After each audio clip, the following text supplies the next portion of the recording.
स्वर्ग तब धरती पर उतर आता है जब किसी परिवार में खुशहाली छाई रहती है, जहां लोगों के बीच प्रेम होता है, आनंद, सहभागिता, रूठना मनाना, नाराजगी, आदर, सम्मान एक साथ वैसे ही पला करते हैं जैसे बगीचे में भांति भांति के फूल खिला करते हैं।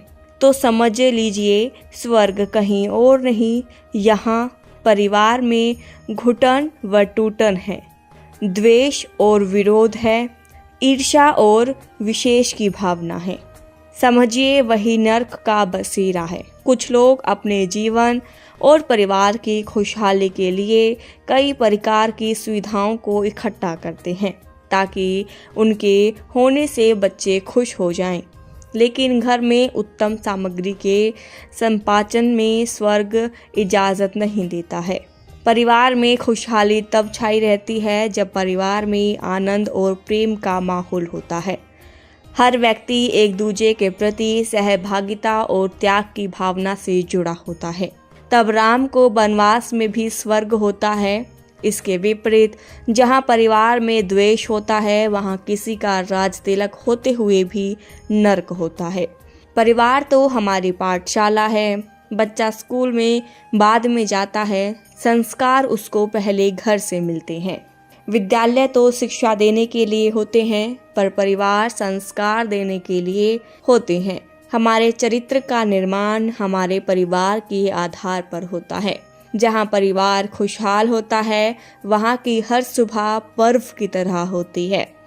हाँ, परिवार में स्वर्ग बनाया जा सकता है। परिवार को खुशहाल और खुशियों से लबरेज किया जा सकता है। बस ज़रूरत है कुछ सावधानियों की। व्यवहार की थोड़ी असावधानियाँ परिवार को नर्क बना देती है और थोड़ी सी सावधानियाँ परिवार को स्वर्ग बना देती हैं।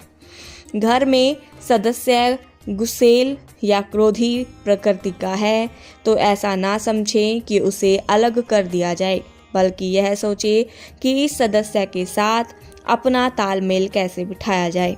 तालमेल ठीक रहेगा तो उस सदस्य का क्रोध धीरे धीरे अपने आप शांत हो जाएगा। सबसे पहले बच्चों को संकोच, हमें जो सुविधा मिलती हैं उसके सुविधा भोगी ना बने। उन्हें समझाएं कि पैसा बहुत परिश्रम से कमाया जाता है। उसको पैसे की कीमत का एहसास करवाएं। बहुत लोग शिकायत करते हैं कि हमारा बच्चा हमारे कहने में नहीं है, बुरी संगत में पड़ गया है। बच्चा मनमाने करता है, कभी कभी तो हाथ भी उठा लेता है। 20 साल होने तक माँ बाप की ज़िंदगी नरक बना देता है। यह दोष बच्चे का नहीं है, हमारा है। हमारा लालन पालन पोषण ठीक ना होने का कारण हमारे हद से ज़्यादा लाड का नतीजा है। उसकी मनमर्जी का भुगतान है, उसकी फिजूल खर्ची का परिणाम है। इसलिए बच्चों को प्यार दो, पर बिगड़ने मत दें। एक दिन वह आप पर हाथ उठाएगा। हो सकता है अपने परिवार को खुश रखना है तो यह सीढ़ी का पहला पायदान है। जब ही तो कहा है जीना यहाँ मरना यहाँ।